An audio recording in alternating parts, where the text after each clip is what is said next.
You're listening to Radio Free Asia. The following program is in Khmer.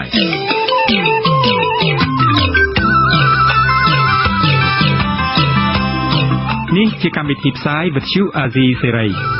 នេះជាកម្មវិធីផ្សាយរបស់វិទ្យុអាស៊ីសេរីជាភាសាខ្មែរវិទ្យុអាស៊ីសេរីសូមស្វាគមន៍លោកអ្នកនាងទាំងអស់ពីរដ្ឋធានី Washington នៃសហរដ្ឋអាមេរិកពីរដ្ឋធានី Washington ខ្ញុំបាទវ៉ាន់សុមេតសូមជម្រាបសួរលោកអ្នកនាងកញ្ញាទាំងអស់ជាទីមេត្រីខ្ញុំបាទហេងសកលក៏សូមជម្រាបសួរលោកអ្នកនាងទាំងអស់ជាទីគោរពរាប់អានយើងខ្ញុំសូមជូនកម្មវិធីផ្សាយសម្រាប់ព្រឹកថ្ងៃពុធ6រោចខែផលគុណឆ្នាំរកានុបស័កពុទ្ធសករាជ2561ដែលត្រូវនៅថ្ងៃទី7ខែមិនិនាគ្រិស្តសករាជ2018ជាដំបូងនេះសូមអញ្ជើញលោកអ្នកនាងស្ដាប់ព័ត៌មានប្រចាំថ្ងៃដែលមានមេត្តាដូចតទៅ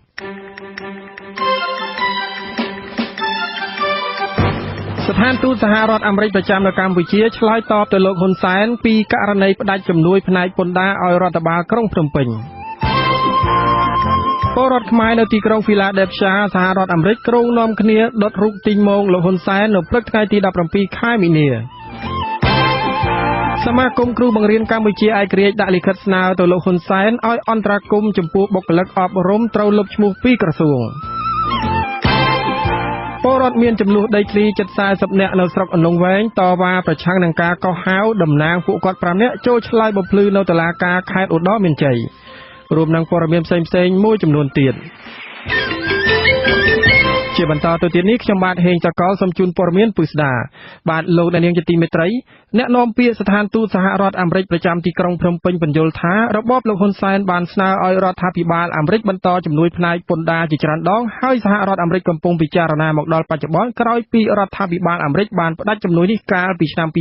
2016លោក David Hosa ឲ្យវិទ្យុសម្លេងប្រជាធិបតេយ្យ VOD ដឹងកាលពីថ្ងៃទី6ខែមីនាថាខាងសេតវិមានមិនអាចបន្តជំនួយផ្នែកពន្ធដារឲ្យរបបលោកហ៊ុនសែនទៀតនោះដោយសារតែរបបក្រុងភ្នំពេញបានបំផ្លាញប្រជាធិបតេយ្យហើយខាងសេតវិមានក៏បានសម្រេចចិត្តមិនបន្តផ្ដល់ជំនួយទៅអគ្គនាយកដ្ឋានពន្ធដារនិងជំនួយជាច្រើនទៀតអ្នកនាំពាក្យរូបនេះបញ្ជាក់ថាឯកអគ្គរដ្ឋទូតអាមេរិកមិនបានបំភ្លឺព័ត៌មានដោយដែលលោកហ៊ុនសែនចោទប្រកាន់នោះឡើយកាលពីដើមខែមីនាលោកហ៊ុនសែនបានប្រកាសទាមទារឲ្យអគ្គរដ្ឋទូតអាមេរិកលោក William Hague ទាមទារឲ្យឯកអគ្គរដ្ឋទូតអាមេរិកប្រចាំនៅកម្ពុជាបកស្រាយអំពីសហរដ្ឋអាមេរិកប្រកាសពីការផ្អាកផ្ដល់ជំនួយលើវិស័យពន្ធដារនៅកម្ពុជាដែលលោកបានអះអាងថាជំនួយនេះអាមេរិកបានផ្ដាច់តាំងពីឆ្នាំ2016មកម្លេះជំនួយសំខាន់ៗដែលអាមេរិកសម្រេចឈប់ផ្ដល់ឲ្យរបបលោកហ៊ុនសែនតទៅរួមមានកម្មវិធីជំនួយបរទេសជំនួយតាមរយៈកម្មវិធីរបស់ទីភ្នាក់ងារសហរដ្ឋអាមេរិកសម្រាប់អភិវឌ្ឍអន្តរជាតិ USAID និងកម្មវិធីជំនួយផ្នែកយោធាអាមេរិកដែលធ្លាប់ផ្ដល់ឲ្យរបបលោកហ៊ុនសែនក្នុងការជួយដល់អគ្គនាយកដ្ឋានពន្ធដារជួយដល់ការកសាងសមត្ថភាពអាជ្ញាធររដ្ឋនៅតាមមូលដ្ឋាននិងជួយដល់កងយុទ្ធពលខេមរៈភូមិន្ទនៅពេលកន្លងមកនេះការផ្ដាច់ជំនួយទៅដល់ផ្នែកសំខាន់ៗទាំងអស់នេះខាងរដ្ឋាភិបាលអាមេរិកបានបញ្ជាក់ថាគឺមកពីស្ថាប័នទាំងអស់នោះសុទ្ធតែជាប់ពាក់ព័ន្ធនឹងការបំផ្លាញលទ្ធិប្រជាធិបតេយ្យនៅកម្ពុជាបាទអ្នករាយការណ៍ពិសេសរបស់អង្គការសហប្រជាជាតិស្ដីពីស្ថានភាពសិទ្ធិមនុស្សប្រទេសកម្ពុជាបានជួបពិភាក្សាជាមួយរដ្ឋមន្ត្រីក្រសួងយុតិធធម៌កាលពីថ្ងៃទី6មីនានៅរាជធានីភ្នំពេញក្នុងជំនួបលើកនេះគឺអ្នកស្រី Rona Smith បានលើកឡើងនៅតែបន្តពិភាក្សាពីការកែតម្រង់លើកកម្ពស់ការកែលម្អប្រព័ន្ធយុតិធធម៌នៅប្រទេសកម្ពុជាលោកទីនសាការីយ៉ាមានសេចក្តីរាយការណ៍ជុំវិញព័ត៌មាននេះនេះគឺជាជំនួបលើកទី5ហើយរវាងរដ្ឋមន្ត្រីក្រសួងយុតិធធម៌លោកអង្គវង្សវឌ្ឍនានិងអ្នកស្រី Rona Smith បន្ទាប់ពីអ្នកស្រីបានកាន់តួនាទីជាអ្នករាយការណ៍ពិសេសនៃអង្គការសហប្រជាជាតិប្រចាំនៅកម្ពុជាអ្នកស្រី Rona Smith បានថ្លែងប្រាប់អ្នកសារព័ត៌មានយ៉ាងខ្លីមុនពេលដើរចូលឡានថាភាគីទាំងពីរបានជជែកពីអ្វីដែលបានព្រមព្រៀងគ្នាកាលពីលើកមុនដើម្បីស្វែងរកកិច្ចសហការលើកកម្ពស់ការកែលម្អប្រព័ន្ធយុតិធធម៌នៅកម្ពុជាក្នុងជំនួបនោះអ្នកស្រីក៏បានបង្ហាញក្តីបារម្ភទៅលោកអង្គវង្សវឌ្ឍនាអំពីវិសោធនកម្មរដ្ឋធម្មនុញ្ញកាលពីពេលថ្មីៗនេះអ្នកស្រីអះអាងថាការកែប្រែរដ្ឋធម្មនុញ្ញឬក៏ច្បាប់ណាមួយគួរតែមានការវិភាគយ៉ាងប្រុងប្រយ័ត្ននិងល្អិតល្អន់ទុកជាមុននិងការពិគ្រោះយោបល់ដើម្បីឲ្យស្របតាមស្តង់ដារសិទ្ធិមនុស្សជាតិនៅអន្តរជាតិមុនពេលច្បាប់ណាមួយត្រូវបានអនុម័តដោយប្រើប្រាស់នោះអ្នកស្រី Rona Smith ក៏បង្ហាញក្តីបារម្ភអំពីស្ថានភាពនយោបាយនៅកម្ពុជាដែរដែលមានមូលហេតុជាច្រើនដូចមាននៅក្នុងសេចក្តីថ្លែងការណ៍របស់អ្នកស្រីកាលពីសប្តាហ៍មុននោះខ្ញុំមិនគិតថាខ្ញុំមានយោបល់ណាមួយដែលអាចដោះស្រាយស្ថានភាពនយោបាយនៅកម្ពុជាបានទេអ្នកនាំពាក្យក្រសួងយុតិធធម៌លោកជិនម៉ាលីន បានថ្លែងប្រាប់ក្រុមអ្នកសារព័ត៌មានក្រោយកិច្ចប្រជុំបិទទ្វារជាច្រើនម៉ោងនៅក្រសួងយុទ្ធភ័ពថាជំនួបលើកនេះមានភាពវិជ្ជមានហើយជំនួបនេះក៏ពិនិត្យមើលឡើងវិញនៅអ្វីដែលជាកិច្ចព្រមព្រៀងកាលពីកិច្ចប្រជុំលើកទី4កាលពីថ្ងៃទី10សីហាឆ្នាំ2017ក្នុងនោះមានដូចជាការរៀបចំច្បាប់ស្តីពីការពោពោជំនួយផ្នែកច្បាប់ការអនុវត្តយុត្តិធម៌ព្រហ្មទណ្ឌនិងបញ្ហាអនុវត្តច្បាប់រួមទាំងក្តីបារម្ភមួយចំនួនទៀតលោកចិនម៉ាលីនរៀបរាប់ទៀតថាចំពោះច្បាប់ស្តីពីការពោពោជំនួសគឺពេលនេះបានចេញជាសេចក្តីព្រាងហើយកំពុងស្ថិតនៅក្នុងដៃរបស់ក្រសួងកិច្ចការនារីចំណែកឯជំនួយផ្នែកច្បាប់ក្នុងន័យផ្ដាល់មេធាវីនិងប្រឹក្សាផ្នែកច្បាប់ជូនអ្នកក្រីក្រដោយមិនគិតកម្រៃនោះគឺមានការវិវត្តជាវិជ្ជមានដែរដោយសារនៅឆ្នាំនេះរដ្ឋាភិបាលបានបង្កើនថវិការហូតដល់900លានរៀលចំពោះការអនុវត្តយុត្តិធម៌ព្រហ្មទណ្ឌដោយអ្នកស្រីរ៉ូណាស្មីតបានស្នើឲ្យមានការកាត់បន្ថយការឃុំខ្លួនបណ្ដោះអាសន្ននិងការអនុវត្តទោសនៅក្រៅប្រព័ន្ធពន្ធនាគារដោយសម្រាលទៅជាទោសសហគមន៍ដោយឲ្យជនជាប់ចោទជួយធ្វើការងារសហគមន៍ជាងដាក់ការឃុំខ្លួននៅក្នុងពន្ធនាគារនោះពិបាកអនុវត្តនៅប្រទេសកម្ពុជាដោយសារតែប្រជាពលរដ្ឋមិនទាន់យល់ដឹងអំពីច្បាប់អ្នកនាំពាក្យក្រសួងយុត្តិធម៌រូបនេះបន្ថែមថាចំណុចចុងក្រោយដល់អ្នកស្រីរ៉ូណាស្មីតសម្ដែងការព្រួយបារម្ភនោះគឺការធ្វើវិសោធនកម្មរដ្ឋធម្មនុញ្ញនិងវិសោធនកម្មក្រមព្រហ្មទណ្ឌជាដើមក៏ប៉ុន្តែក្រុមការងារក្រសួងយុត្តិធម៌បានព្យាយាមបកស្រាយពន្យល់អ្នកស្រីរ៉ូណាស្មីតហើយតែក្រុមអ្នកស្រីយល់ឬមិនបានយល់នោះលោកមិនបានដឹងឡើយគាត់បារម្ភតាក់ទងទៅនឹងការធ្វើវិសោធនកម្មរដ្ឋធម្មនុញ្ញការធ្វើវិសោធនកម្មក្រមព្រហ្មទណ្ឌអីណាគាត់ឃើញមានការតិទៀនមានអីចឹងទេគាត់លើកឡើងពីការបារម្ភអាហ្នឹងពាក់ព័ន្ធដល់ការរបិទសេរីភាពរបស់ប្រជាពលរដ្ឋណាមិនមានការចូលរួមពីគ្រប់ភាគីពាក់ព័ន្ធក៏ប៉ុន្តែក្រុមការងារបានធ្វើការបញ្យល់បកស្រាយទៅវិញពីមូលហេតុនិងតលហេតុដើម្បីឲ្យគាត់បានយល់ថាមូលហេតុអីក៏យើងចាំបាច់ធ្វើវិសោធនកម្មរដ្ឋធម្មនុញ្ញជាពិសេសគឺច្បាប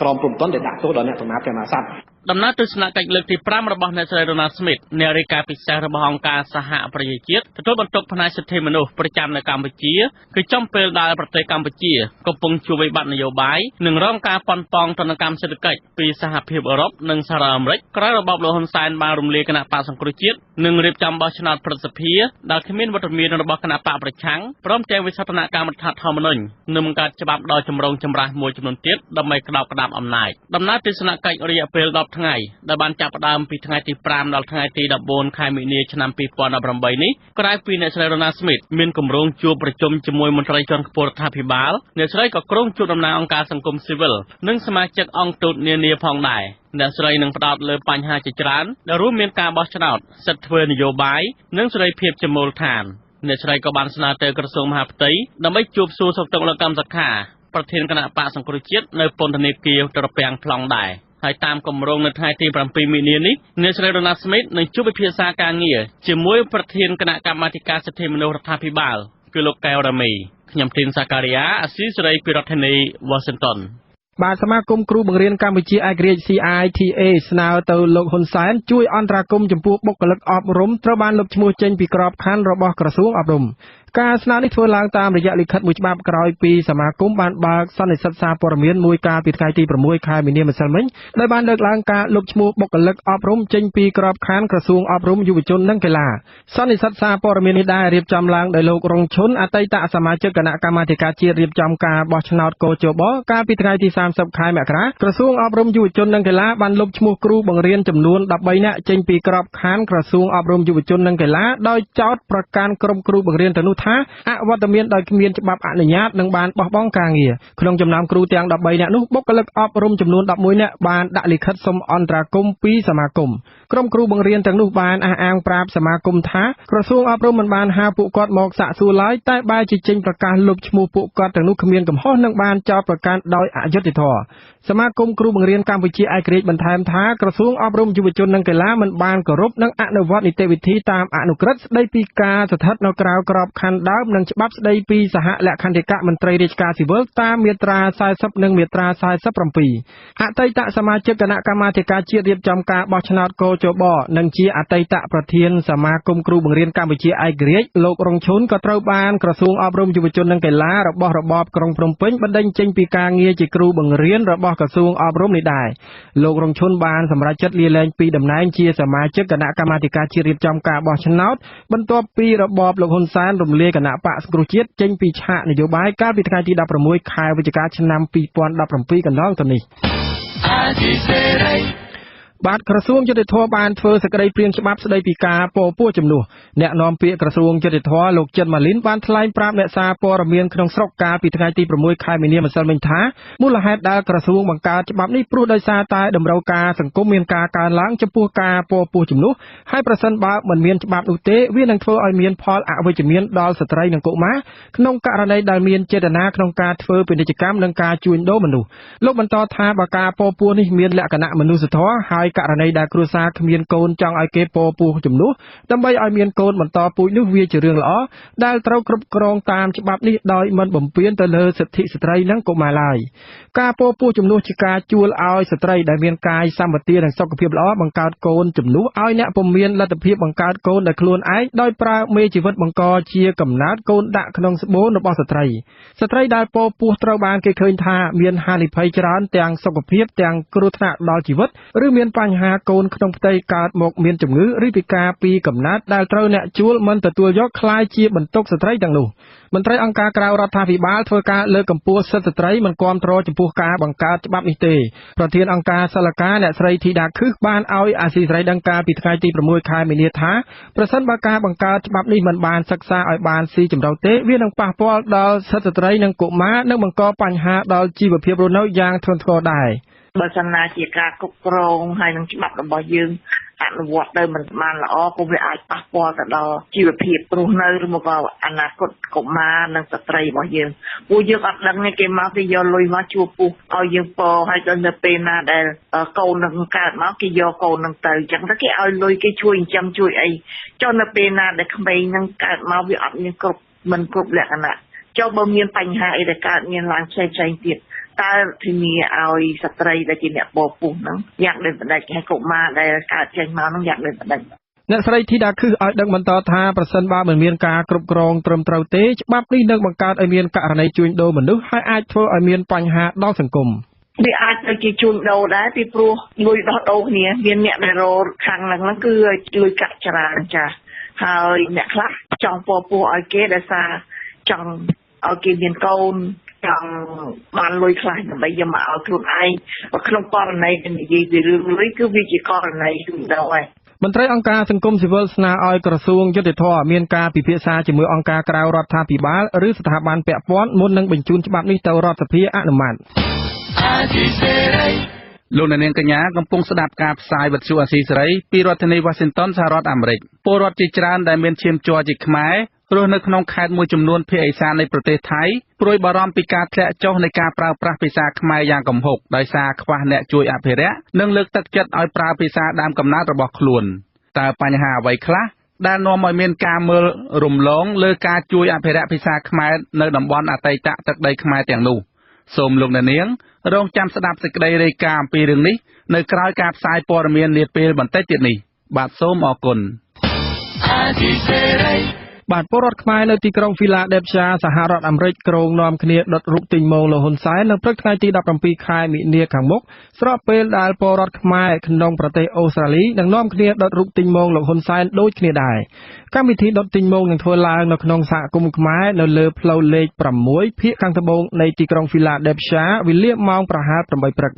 ព្រះតេជគុណបុត្របន្ទែងស្ថាបនិកបណ្ដាញព្រះសង្ឃឯករាជ្យដែលជាអ្នករៀបចំកម្មវិធីដុតរូបទិញម៉ូងលោកហ៊ុនសែននេះមានធរណីកាថាព្រះអង្គនិងពលរដ្ឋក្នុងសហគមន៍ខ្មែរដទៃទៀតបានធ្វើរូបទិញម៉ូងលោកហ៊ុនសែនចំនួន2ដើម្បីត្រៀមយកទៅដុតនៅចុងសប្តាហ៍ក្រោយនេះព្រះអង្គមានធរណីកាបន្តទៀតថានៅមុនការដុតរូបទិញម៉ូងលោកហ៊ុនសែននេះព្រះអង្គមានធ្វើពិធីដាក់បណ្ដាសាជាផ្លូវការមួយថែមទៀតដល់លោកហ៊ុនសែនមែនទែនយើងទម្លាប់មើលមួយដែលគេចាត់ទុកជាអប្រិយជនឬប្រជាជនបត់ជាតិឬក៏អ្នកដែលបានប្រព្រឹត្តអំពើខុសឆ្គងច្រើននឹងសង្គមជាទូទៅគេចាត់ទុកជាខ្មោចតៃហងហើយបើខ្មោចតៃហងគេអត់ដែលទៅពីសាសនាអីអយទេបើមានពីសាសនាត្រឹមត្រូវមិនហៅខ្មោចតៃហងទេព្រោះតែមិនហៅខ្មោចស្មុគរោគខ្មោចបត់ជាតិទេយើងយកឧទាហរណ៍ខ្មោចពលពតអត់មានការទៅពីសាសនាទៅអីទេហើយងាប់ហើយអានោះខ្ញុំដុតនឹងកងឡានដូច្នេះរឿងដុតទីមុំនេះបើសិនជាយើងទឹកទីសាសនាអត់ទិបននេះថាមនុស្សនឹងទទួលបានតែតបន្តែពោះការដុតទីមុំនេះមិនមែនជាការអត់ទិបនទេវាជាការដាក់ដាសាហើយបើការដាក់ដាសាអត់មានទីសាសនាបែបពុទ្ធសាសនាអត់ទិបនទេវាមានតែពិធី ពាក្យអរិយសាសនាគឺពិធីសាសនាខាងក្រៅឬក៏ជាជំនឿអបិយបែបពលឹងនិយមគឺគេដាក់ថាអត់មានសាសនាមានថាកោទុក្នុងទីហ្នឹងមានគេអានជីវប្រវត្តិមានតំណាងយមរាជគេអានជីវប្រវត្តិពីហ៊ុនសែនកើតមកក្នុងតកូលណាបានគាត់ជាប្រមាណតាមផ្លៃធ្វើបាយដូច្នេះជាពេលវេលាដែលស្ដេចព្រះរាជយកគាត់ទៅអានយមរាជអញ្ចឹងទៅមានគេធ្វើបែបពិធីដាក់បណ្ដាសា ក្រៅពីពលរដ្ឋខ្មែរដែលនាំគ្នាដុតរូបទីងម៉ងលោកហ៊ុនសែននៅទីក្រុង Philadelphia នោះនៅថ្ងៃទី 17 ខែមិនិនាខាងមុខនេះក៏មានពលរដ្ឋខ្មែរនៅទីក្រុង Fresno នៃរដ្ឋ California និងរដ្ឋ Rhode Island ឯនោះវិញក៏នាំគ្នាដុតរូបទីងម៉ងលោកហ៊ុនសែនដូចគ្នានេះដែរ បាទមេធាវីការពារក្តីឲ្យរបបក្រុងភ្នំពេញគឺលោកគីតិចបានឡើងឋានៈស្មើរដ្ឋមន្ត្រីក្រោយឈ្នះក្តីរំលាយបកប្រឆាំងតាមព្រះរាជក្រឹត្យចុះថ្ងៃទី 3 ខែមីនាផ្សាយដោយប្រព័ន្ធឃោសនារបបលោកហ៊ុនសែនកាលពីថ្ងៃទី 6 ខែមីនាលោកគីតិចត្រូវបានតែងតាំងជាប្រធានក្រុមមេធាវីរបបលោកហ៊ុនសែនដែលមានឋានៈស្មើរដ្ឋមន្ត្រីបន្ថែមលើមុខងារបច្ចុប្បន្នលោកគីតិចធ្លាប់ជាប្រធានគណៈមេធាវីកម្ពុជាដ៏ចម្រុងចម្រាស់ដោយសារក្នុងអាណត្តិទី 2 លោកបានចាញ់ឆ្នោតទៅខាងលោកសួនវិសាលក្នុងការបោះឆ្នោតជ្រើសរើសប្រធានគណៈមេធាវីថ្មីដែលមានអាណត្តិ 2 ឆ្នាំប៉ុន្តែចៅក្រមសាលាឧទ្ធរកាត់សេចក្តីឲ្យលោកគីតិចឈ្នះក្តីទៅវិញប៉ុន្តែលោកគីតិចល្បីខាងការពារក្តីមិនដែលចាញ់ក្នុងរឿងក្តីដែលលោកហ៊ុនសែនមន្ត្រីនឹងរបបក្រុងភ្នំពេញប្តឹងមន្ត្រីឬសកម្មជនបកប្រឆាំងនិងប្តឹងរំលាយបកសង្គ្រោះជាតិថ្មីនេះរបបលោកហ៊ុនសែនដំឡើងឋានៈមន្ត្រី 2 នាក់នៃកងអង្គរៈលោកនាយករដ្ឋមន្ត្រីហ៊ុនសែនដែលអ្នកទាំងពីរនោះទៅចេញពីពន្ធនាគារពីបទព្រួតគ្នាវាយអ្នកតំណាងរាស្ត្រគណៈបកប្រឆាំងពីររូប បាទអតីតសមមិត្តនារីខ្មែរក្រហមគឺអ្នកស្រីអឹមចែមបានរៀបរាប់ថាអ្នកស្រីមានការធូរស្បើយក្នុងអារម្មណ៍ចាប់តាំងពីអ្នកស្រីបានបដូរមកកាន់សាសនាគ្រិស្តនិងក្រោយពីបរិយាញ្ញាបានទម្លាក់ចោលបទចោទប្រកាន់ករណីបទឧក្រិដ្ឋប្រឆាំងមនុស្សជាតិរួចមកភ្នាក់ងារសារព័ត៌មានបារាំង AFP បានដកស្រង់សម្ដីរបស់អ្នកស្រីអឹមចែមចុះផ្សាយកាលពីថ្ងៃអង្គារថាអ្នកស្រីអាងថាអ្នកស្រីមានអារម្មណ៍សោកស្ដាយជាខ្លាំងដោយបានទទួលពរពីព្រះជាម្ចាស់អ្នកស្រីអឹមចែមបានប្រឈមនឹងការចោទប្រកាន់ពីបទទាសភាពការបង្ខាំងមនុស្សខុសច្បាប់និងអំពើអមនុស្សធម៌ផ្សេងទៀតដែលបានប្រព្រឹត្តនៅក្នុងរបបកម្ពុជាប្រជាធិបតេយ្យខ្មែរក្រហមអ្នកស្រីអឹមចែមជាអតីតចៅហ្វាយស្រុកមួយនៅខេត្តពាយ័ព្យនៃប្រទេសកម្ពុជាត្រូវបានសហចក្រមខ្មែរកាលពីឆ្នាំ 2017 បានសម្រេចលើកលែងការចោទប្រកាន់អ្នកស្រីដោយហេតុផលថាតុលាការគ្មានយុត្ថាធិការបុគ្គលគ្រប់គ្រាន់ព្រោះអ្នកស្រីមិនស្ថិតក្នុងចំណាត់ថ្នាក់នៃជនដែលជាមេដឹកនាំជាន់ខ្ពស់របបកម្ពុជាប្រជាធិបតេយ្យឬជនទាំងឡាយដែលទទួលខុសត្រូវខ្ពស់បំផុតចំពោះឧក្រិដ្ឋកម្មកាលពីអំឡុងឆ្នាំ 1975 ដល់ឆ្នាំ 1979 នោះទេ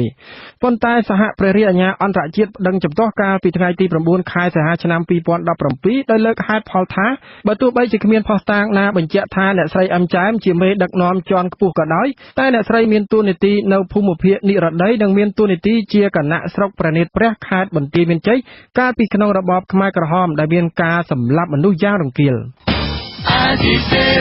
បាទពលរដ្ឋរស់នៅស្រុកសេសានខេត្តស្ទឹងត្រែងនិងកម្មករក្រុមហ៊ុនទំនប់វារីអគ្គិសនីសេសានក្រោម 2 អះអាងថាឈើមូលធំត្រូវបានឈ្មួញដឹកជញ្ជូនតាមផ្លូវទឹកនិងផ្លូវគោកចូលបាតអាងនៃទំនប់វារីអគ្គិសនីសេសានក្រោម 2 បើទោះបីជារបបក្រុងភ្នំពេញបានប្រកាសឲ្យផ្អាកជាបណ្ដោះអាសន្ននោះក្តីអ្នកភូមិថាឈើមូលធំត្រូវបានគេដឹកមកទុកជាគំនរនៅតំបន់បាតអាងត្រៀមអាចជ្រៀកនៅរោងចក្រ 2 ទីតាំងនៅតំបន់នោះពីរដ្ឋធានី Washington លោកមួងណារ៉េតមានសេចក្តីរាយការណ៍ជំវិញព័ត៌មាននេះពលរដ្ឋរស់នៅស្រុកសេសានខេត្តស្ទឹងត្រែងនិងកម្មករក្រុមហ៊ុនទំនប់វារីអគ្គិសនីសេសានក្រោម 2 អះអាងថាបទបញ្ជារបស់លោកហ៊ុនសែនគ្មានប្រសិទ្ធភាពនិងមានភាពចន្លោះប្រហោងច្រើនដែលនាំឲ្យឈ្មួញមានអំណាចនៅតែប្រព្រឹត្តបទល្មើសព្រៃឈើនិងដឹកជញ្ជូនឈើកាលពីថ្ងៃទី 27 ខែកុម្ភៈរដ្ឋមន្ត្រីទទួលបន្ទុកទីស្តីការគណៈរដ្ឋមន្ត្រីលោកប៊ុយអ៊ុយបានសម្រេចផ្អាកជាបណ្ដោះអាសន្នការដឹកជញ្ជូនឈើនៅក្នុងតំបន់បាតអាងនៃទំនប់វារីអគ្គិសនីសេសានក្រោម 2 និងការឈូសឆាយសម្អាតទីតាំងគម្រោងវិនិយោគសម្បទានសេដ្ឋកិច្ចរហូតដល់បោះឆ្នោតជាសកលរួចក៏ប៉ុន្តែបទល្មើសព្រៃឈើតាមផ្លូវទឹកនិងផ្លូវគោកចូលបាតអាងនៃទំនប់វារីអគ្គិសនីសេសានក្រោម 2 នៅតែកើតមានច្រើនកម្មករក្រុមហ៊ុនទំនប់វារីអគ្គិសនីសេសានក្រោម 2 ថ្លែងសុំមិនបញ្ចេញឈ្មោះឲ្យដឹងនៅថ្ងៃទី 6 ខែមីនាថាសកម្មភាពដឹកឈើតាមរថយន្តយីឌុបលើខ្នងទំនប់វារីអគ្គិសនីសេសានក្រោម 2 បានស្ងាត់មួយរយៈតែការដឹកឈើតាមរថយន្តប៉ាកុងគោយន្តនិងតាមទូកគឺនៅតែកើតមានដដែលលោកថាជារៀងរាល់ថ្ងៃ មានរថយន្តប៉ាកុងជាច្រើនគ្រឿងដឹកឈើទម្លាក់នៅមាត់ទន្លេដោយមានទូកជាច្រើនគ្រឿងចាំអូសឈើបណ្ដែតទឹកឆ្ពោះទៅរោងអាជ្រៀកឈើធំៗចំនួន2កន្លែងនៅតំបន់នោះប្រភេទឈើដុលឈើមូលប្រវែងវា5ទៅ6ម៉ែត្រ5 6ម៉ែត្រគេអូសក្រោមទូកចឹងមកឡើងហើយដល់នេះគេមានរថយន្តស្ទូចដាក់លើបកុងចឹងដឹកចូលតប់ទុកក្នុងកន្លែងអាឈើចឹងណាគេមិនតាន់បញ្ហាបំបែររួលអាកាសធាតុបាត់បង់ធនធានធម្មជាតិវានៅតែបន្តបាត់បង់បន្តទៅទៀតព្រោះអីបទបញ្ជាមានតែនៅលើกระดาษតែការអនុវត្តជាក់ស្ដែងគឺពុំមានប្រសិទ្ធភាពទេនៅតែមានខុបខិតជាប្រព័ន្ធនៅឡើយពលរដ្ឋរស់នៅភូមិស្ដៅស្រុកសេសានខេត្តស្ទឹងត្រែងលោកអែមម៉ាលីលើកឡើងថាជារៀងរាល់ថ្ងៃមានកម្មករច្រើនក្រុមនៅតែបន្តកាប់ឈើនៅក្បែរសហគមន៍ក្នុងឃុំស្ដៅស្រុកសេសានខេត្តស្ទឹងត្រែងដោយមានរថយន្តប៉ាកុងនិងគោយន្តជាច្រើនគ្រឿងដឹកចូលបាតអាងនៃទំនប់វារីអគ្គិសនីសេសានក្រោម2នេះលោកថាអ្នកភូមិមួយចំនួនបានធ្វើជាកម្មករឲ្យក្រុមហ៊ុនបាតអាងដែរដោយនាំគ្នាចូលព្រៃអាឈើលក់ឲ្យឈ្មួញដឹកចូលបាតអាង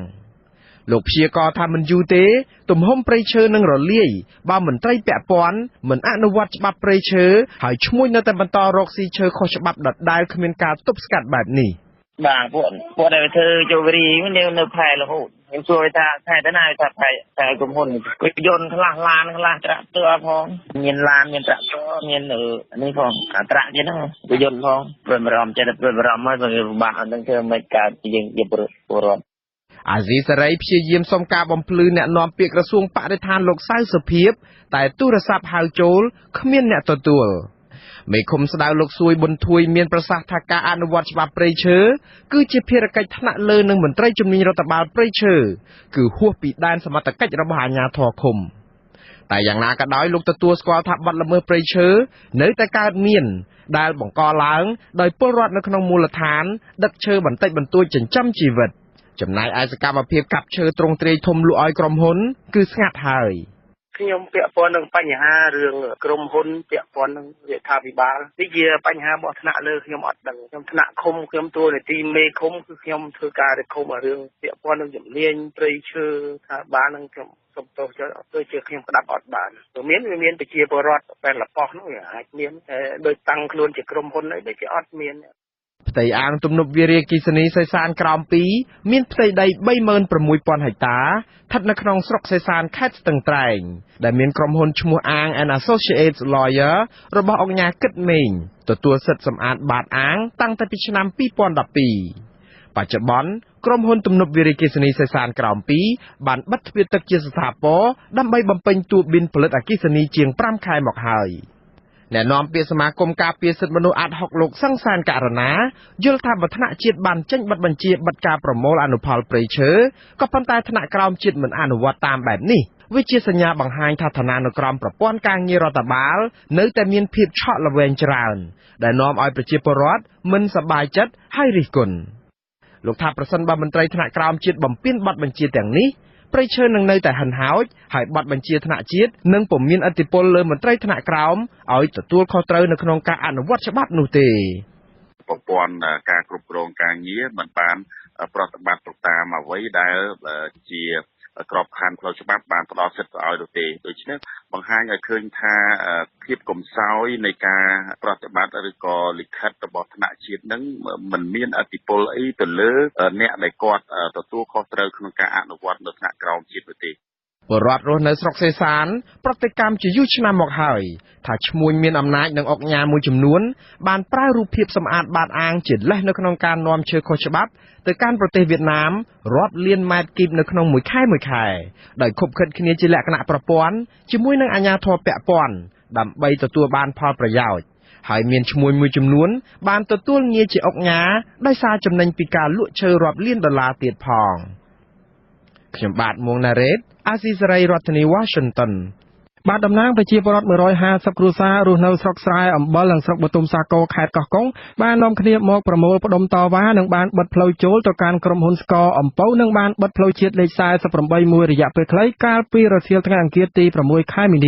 អាជ្ញាធរនិងពលរដ្ឋនៅមិនទាន់អាចស្វែងរកដំណោះស្រាយបាននៅឡើយទេមកទល់នឹងល្ងាចថ្ងៃទី6ខែមីនាអ្នកសម្របសម្រួលសមាគមអាត់ហុកប្រចាំខេត្តកោះកុងលោកញៀបសំអឿនបានឲ្យដឹងថាតំណាងប្រជាពលរដ្ឋ150គ្រួសារដែលមានទំនាស់ដីធ្លីជាមួយក្រុមហ៊ុនស្ករអំពៅ KSI និងក្រុមហ៊ុន KPT ថ្មីនេះធ្លាប់បានដាក់ពាក្យបណ្ដឹងជូនអ្នកស្រីអភិបាលខេត្តកោះកុងឲ្យជួយអន្តរាគមន៍បញ្ចប់ទំនាស់ដីធ្លីដ៏រ៉ាំរ៉ៃនេះដែរប៉ុន្តែมันមានចម្លើយឆ្លើយតបទេទើបពួកគាត់ងាកមកប្រមូលផ្ដុំគ្នាតវ៉ានៅពេលនេះលោកញៀបសំអឿនបានឲ្យដឹងថាពលរដ្ឋមានទំនាស់ដីធ្លីខាងលើគឺមកពី7ភូមិគឺភូមិតាថងនិងភូមិព្រះអង្គកែវស្ថិតក្នុងឃុំដងពេងភូមិត្រពាំងកណ្ដាលនិងភូមិជីខស្ថិតក្នុងឃុំជីខលើភូមិប្រជីកឃុំជីខក្រោមស្រុកស្រែអំបិលនិងប្រជាពលរដ្ឋមកពីភូមិតាមកននិងភូមិកណ្ដាលឃុំកណ្ដាលស្រុកបទុមសាគរខេត្តកោះកុងលោកញៀបសំអឿនដែលបានចុះអង្កេតការប្រមូលផ្ដុំគ្នារបស់ពលរដ្ឋបានសំណូមពរដល់រដ្ឋាភិបាលជួយដោះស្រាយបញ្ចប់ចំនួនដីធ្លីដ៏រ៉ាំរ៉ៃនេះឲ្យចប់ឲ្យបានឆាប់ព្រោះចំនួនដីធ្លីបានអូសបន្លាយអស់រយៈពេលជាង10ឆ្នាំមកហើយនៅតែមិនទាន់ដោះស្រាយជូនប្រជាពលរដ្ឋបាននៅឡើយទេ យើងទទូចឲ្យអាជ្ញាធរគ្រប់លំដាប់ថ្នាក់ជាពិសេសអាជ្ញាធរថ្នាក់ខេត្តដែលមានតួនាទីក្នុងការសម្របសម្រួលដោះស្រាយនៅបញ្ហាចំនួនដីធ្លីរវាងប្រជាពលរដ្ឋនិងក្រុមហ៊ុន KPT និង KSI នេះជំរុញឲ្យមានការដោះស្រាយឲ្យបានឆាប់រហ័សជាពិសេសពេលវេលាដល់សម្ដេចគណៈមហាសេនាបតីតេជោហ៊ុនសែនលោកមេត្តាពិចារណានិងចាត់នៅមន្ត្រីក្រមអាវ៉ាត់មន្ត្រីជំនាញដែលមានក្រសួងរៀបចំដែនដីនគររូបនីយកម្មនិងពន្លឿននៅការដោះស្រាយជូនប្រជាពលរដ្ឋកុំឲ្យបញ្ហានេះនៅបន្តរ៉ាំរ៉ៃទៅទៀតពីព្រោះបញ្ហានេះគឺបានបន្តរ៉ាំរ៉ៃហើយនឹងរំលោភសិទ្ធិមនុស្សនឹងតាំងពីឆ្នាំ2006មកគឺរយៈពេលជាង10ឆ្នាំហើយធ្វើឲ្យជីវភាពរបស់ប្រជាពលរដ្ឋនឹងជួបការលំបាកខ្លាំងណាស់សប្តាហ៍ថ្ងៃនេះ កាលពីព្រឹកថ្ងៃអង្គារទី6ខែមីនាប្រជាពលរដ្ឋមានទំនាស់ដីធ្លីប្រមាណ100នាក់បានប្រមូលផ្ដុំគ្នានៅភូមិត្រពាំងកណ្ដាលឃុំជីខលើស្រុកស្រែអំបិលខេត្តកោះកុងការប្រមូលផ្ដុំគ្នាតវ៉ានេះបានឈានដល់ដំណាក់កាលពលរដ្ឋបានបិទផ្លូវចេញចូលក្នុងបរិវេណក្រុមហ៊ុនស្ករអំពៅ KSI និងក្រុមហ៊ុន KPT និងបានបិទផ្លូវជាតិលេខ48ចេញពីស្រុកស្រែអំបិលឆ្ពោះទៅខេត្តកោះកុងមួយរយៈពេលខ្លីប៉ុន្តែក្រោយមកត្រូវបានសមត្ថកិច្ចចម្រុះស្នើសុំឲ្យដកថយដើម្បីបើកផ្លូវជាតិលេខ48ឲ្យយានយន្តធ្វើដំណើរជាធម្មតាឡើងវិញសកម្មភាពនេះមិនបានបង្កអំពើហិង្សាឬមិនមានរបួសស្នាមដល់ប្រជាពលរដ្ឋនោះទេចាប់តាំងពីព្រឹកព្រលឹមកាលពីថ្ងៃទី6ខែមីនាគេសង្កេតឃើញកម្លាំងនគរបាលនិងកងរាជអាវុធហត្ថខេត្តកោះកុងជិត50នាក់ត្រូវបានដាក់ពង្រាយនៅពីមុខបរិវេណផ្លូវចូលក្រុមហ៊ុនស្ករអំពៅដែលមានចំនួនដីធ្លីជាមួយពលរដ្ឋប៉ុន្តែមិនកើតមានអំពើហិង្សាឬមិនទាន់មានការចាប់ខ្លួនប្រជាពលរដ្ឋណាម្នាក់ក្នុងសកម្មភាពប្រមូលផ្ដុំគ្នាតវ៉ាដោយសន្តិវិធីនេះទេគិតដល់ម៉ោង 7:04 ល្ងាចថ្ងៃដដែលនោះអភិបាលស្រុកស្រែអំបិលលោកម៉ាទីបានចុះមកជួបប្រជាពលរដ្ឋដល់ទីតាំងប្រមូលផ្ដុំនិងបានជួបពិភាក្សាជាមួយប្រជាពលរដ្ឋដើម្បីរកដំណោះស្រាយប៉ុន្តែមិនទាន់បានទទួលលទ្ធផលនោះទេបានអ្នកមានចំនួនដីធ្លីជាមួយអាជ្ញាធរនៅឃុំអន្លង់វែងស្រុកអន្លង់វែងប្រមាណ40នាក់បានលើកគ្នាមកគាំទ្រតំណាងរបស់ពួកគាត់5នាក់ដែលចូលបំភ្លឺនៅសាលាដំបងខេត្តឧត្តរមានជ័យកាលពីថ្ងៃទី6ខែមីនាតុលាការបានសាកសួរអ្នកទាំង5នោះពាក់ព័ន្ធរឿងបោកទូរស័ព្ទរបស់សកម្មជនរបស់គណៈបកប្រជាជនមួយគ្រឿងកាលពីពាក់កណ្ដាលខែមករាកន្លងទៅប៉ុន្តែពលរដ្ឋនិងមន្ត្រីសិទ្ធិមនុស្សយល់ថាអាជ្ញាធរនិងតុលាការបានលើកយកករណីបោកទូរស័ព្ទនេះជាលេសដើម្បីចាត់ការលើពលរដ្ឋកុំឲ្យហ៊ានតវ៉ារឿងដីធ្លីជាមួយអាជ្ញាធរលោកជាតិចំណានមានសេចក្តីរាយការណ៍ជំវិញព័ត៌មាននេះប្រជាពលរដ្ឋនិងមន្ត្រីសិទ្ធិមនុស្សសម្ដែងការងឿងឆ្ងល់យ៉ាងខ្លាំងចំពោះសំណុំរឿងបោកទូរស័ព្ទមួយធ្វើឲ្យតុលាការខេត្តបន្ទាយមានជ័យក៏ហៅតំណាងសហគមន៍មានចំនួនដីធ្លីនៅឃុំអន្លង់វែងស្រុកអន្លង់វែងចូលបំភ្លឺជាបន្តបន្ទាប់កាលពីថ្ងៃទី6ខែមិនិនាសាលាដំបងខេត្តឧត្តរមានជ័យបានចំណាយពេលពេញមួយថ្ងៃដើម្បីសាកសួរតំណាងពលរដ្ឋទាំង5បន្ទាប់ពីឃាត់ខ្លួននិងសាកសួរតំណាងពលរដ្ឋម្នាក់ផ្សេងទៀតកាលពីថ្ងៃទី15ខែកុម្ភៈកន្លងទៅពលរដ្ឋមានចំនួនដីធ្លីម្នាក់គឺអ្នកស្រីរនគុន្ធាលើកឡើងថាមូលហេតុដែលពួកគាត់លើកគ្នាមកគាំទ្រតំណាងទាំង5នាក់ដែលចូលបំភ្លឺនៅតុលាការនោះដោយសារពួកគាត់ពុំបានប្រព្រឹត្តកំហុសធ្ងន់ធ្ងរឡើយពលគឺគ្រាន់តែបោកទូរស័ព្ទមួយគ្រឿងដូច្នេះតុលាការគួរតែយោគយល់និងទម្លាក់ចោលការចោទនោះហើយលើកលែងពួកគាត់ឲ្យមានសេរីភាពវិញដែលបងប្អូនគាត់ហៅឡើងមកតុលាការសុំឲ្យរកទីទោសពីអីទៅព្រោះអីគាត់លើរកគាត់ទាំងខ្ញុំកំពុងតែពិបាកនឹងរឿងដីធ្លីនឹងផងរឿងគេហៅតិចឡើងទីទៅគាត់អស់ទៅហួយថ្លៃឡានថ្លៃហូបថ្លៃចុករបស់គាត់ចង់ឲ្យតុលាការគាត់បំបត្តិរឿងនឹងដែរហ្នឹងថាទាំងល្មិចបានអត់ទេអ្នកស្រីរនគុន្ធារំលឹកថាកាលពីថ្ងៃទី14ខែមករាឆ្នាំ2018 មានសមាជិកគណៈបកប្រជាជនកម្ពុជាម្នាក់ឈ្មោះភៀបបានដើរថតសកម្មភាពពលរដ្ឋប្រមាណ100គ្រួសារដែលមានចំនួនដីធ្លីជាមួយអាជ្ញាធរនៅចំណុចជួបតាគូនស្ថិតនៅភូមិអូតាមេងឃុំអន្លង់វែងស្រុកអន្លង់វែងពលរដ្ឋបានហាមថតជាច្រើនលើកតែបុរសនោះមិនស្ដាប់បន្ទាប់មកពលរដ្ឋក៏បានដណ្ដើមយកទូរស័ព្ទនោះទៅបោកចោលអ្នកស្រីរុនគុនធាបន្តថាលុះនៅព្រឹកថ្ងៃទី15ខែកុម្ភៈមេប៉អន្លង់វែងបានឃាត់ខ្លួនប្តីអ្នកស្រីឈ្មោះស័ក្តិបូរ៉ាហើយបញ្ជូនមកសាកសួរនៅសាលាដំបងខេត្តឧត្តរមានជ័យហើយក៏ត្រូវបានដោះលែងវិញពីថ្ងៃកន្លងមកដោយបង្គាប់ឲ្យគ្រួសារអ្នកស្រីបង់លុយចំនួន3លានរៀលសម្រាប់មន្ត្រីកាន់សំណុំរឿងប្តីអ្នកស្រីក្រៅពីដោះលែងប្តីអ្នកស្រីតុលាការបានកោះហៅតំណាង5នាក់ទៀតឲ្យចូលបំភ្លឺនៅថ្ងៃទី6ខែមីនាអ្នកស្រីយល់ថា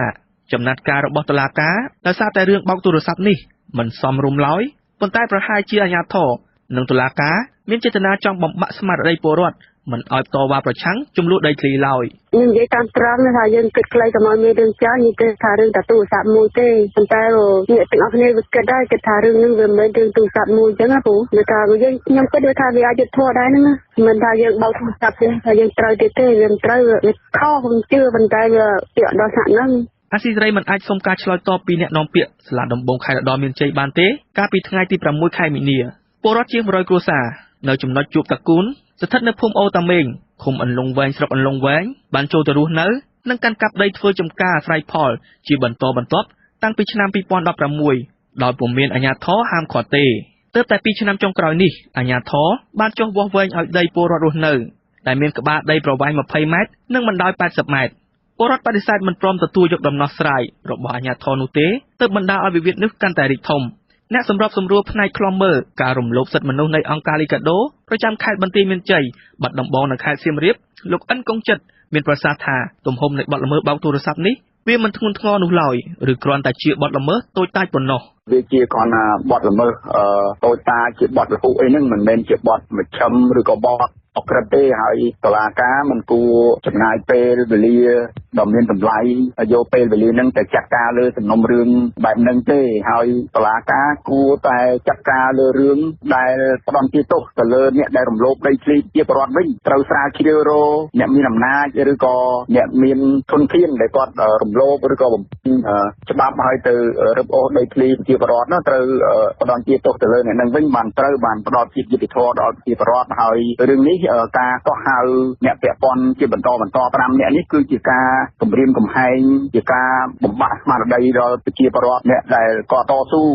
មតិនៅក្នុងរឿងដីធ្លីរោគដំណោះស្រាយការដោះស្រាយដីធ្លីហ្នឹងណាលោកអិនគង់ចិត្តបន្ថែមថាមន្ត្រីតុលាការដែលកាន់សំណុំរឿងនេះគួរតែយកយល់ដល់ពលរដ្ឋដែលមានជីវភាពក្រីក្រដោយមិនត្រូវដាក់បន្ទុកលើពួកគាត់នោះទេពលគឺត្រូវទម្លាក់ចោលការចោទនិងដោះលែងពួកគាត់វិញ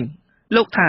ការចំណាយពេលវេលាក៏ហៅពួកគាត់ឡើងមកបំភ្លឺក្នុងសំណុំរឿងតូចតាចនេះធ្វើឲ្យរំខានដល់ការងារទាំងតុលាការនិងពលរដ្ឋរងគ្រោះដីធ្លីដែលពួកគាត់ក្រីក្ររកអង្គច្រកឆ្នាំងមិនបានផងនោះលោកបន្តថាចំពោះបញ្ហាដែលតុលាការបង្គាប់ឲ្យពលរដ្ឋបង់លុយជាច្រើនលានរៀលសម្រាប់ថ្លៃទឹកតែឬចែកគ្នាចាយក្នុងអង្គភាពតុលាការនោះគឺជារឿងមិនស្របច្បាប់នោះឡើយខ្ញុំបាទជាចំណានអាស៊ីសេរី Washingtonបាទអ្នកអភិរក្សសត្វព្រៃប្រទះឃើញសម្បុកសត្វត្រយ៉ងចង្កំកសចំនួន6សម្បុកក្បែរភូមិថ្មាតបឺយក្នុងដែនជម្រកសត្វព្រៃគូលែនព្រំទេពខេត្តព្រះវិហារសត្វត្រយ៉ងចង្កំកសត្រូវបានអង្គការសហភាពអន្តរជាតិដើម្បីការអភិរក្សធម្មជាតិចាត់ទុកជាប្រភេទសត្វជិតផុតពូជនៅលើសកលលោកដោយសារវត្តមានរបស់វាមានប្រមាណ 1000 ក្បាលតែប៉ុណ្ណោះហើយវត្តមានរបស់វាមានតែនៅក្នុងប្រទេសឥណ្ឌូនេស៊ីប្រទេសឡាវនិងប្រទេសកម្ពុជាតែប៉ុណ្ណោះសេចក្តីប្រកាសព័ត៌មានរបស់សមាគមអភិរក្សសត្វព្រៃចេញផ្សាយកាលពីថ្ងៃទី6ខែមីនាបានបញ្ជាក់ថា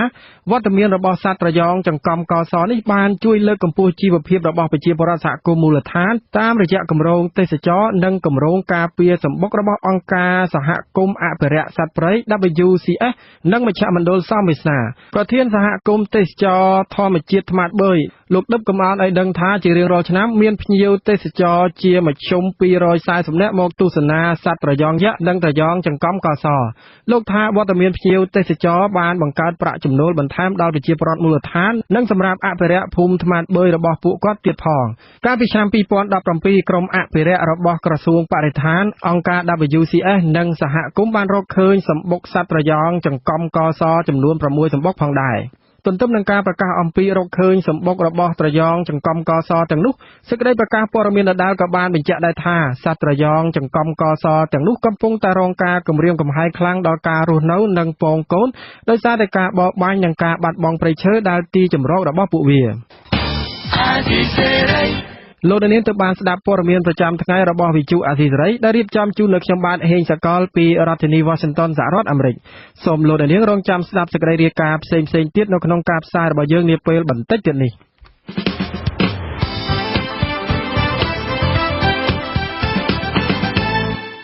លោកនាងកញ្ញាអ្នកស្ដាប់ជាទីមេត្រីនៅក្នុងការផ្សាយជាបន្តទៅទៀតនេះយើងខ្ញុំមានសេចក្តីរាយការណ៍ពិស្ដាស្ដីអំពីប្រជាសហគមន៍នៅស្រុកដំបែខេត្តត្បូងឃ្មុំ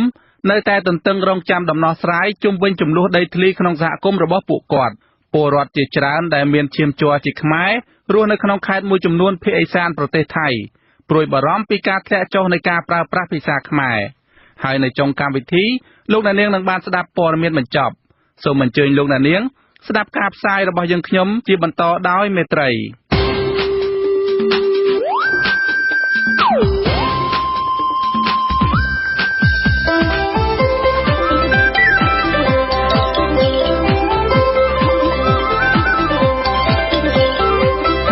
សេចក្តីរាយការណ៍ពិស្ដា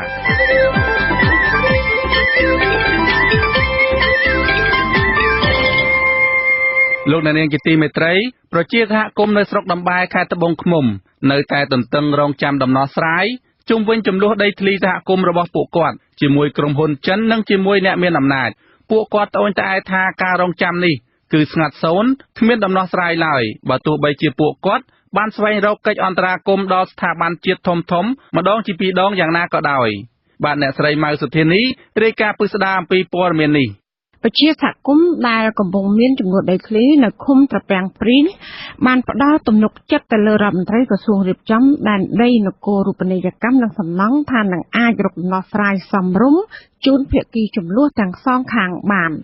ចាបរដ្ឋដែលមានចំនួនដីធ្លីទាំងនោះលើកឡើងថាប៉ះសិនបើវិបត្តិដីព្រៃសហគមន៍របស់ពួកគាត់នៅតែអូសបន្លាយតទៅមុខទៀតនោះពួកគាត់នឹងនាំគ្នាទៅសុំកិច្ចអន្តរាគមន៍ពីស្ថាប័នជាតិជាពិសេសគឺឡើងទៅជួបលោកជាសភារារដ្ឋមន្ត្រីក្រសួងរៀបចំដែនដីនគររូបនីយកម្មហើយនិងសំណង់ដើម្បីឲ្យលោកជួយដោះស្រាយឲ្យបានឆាប់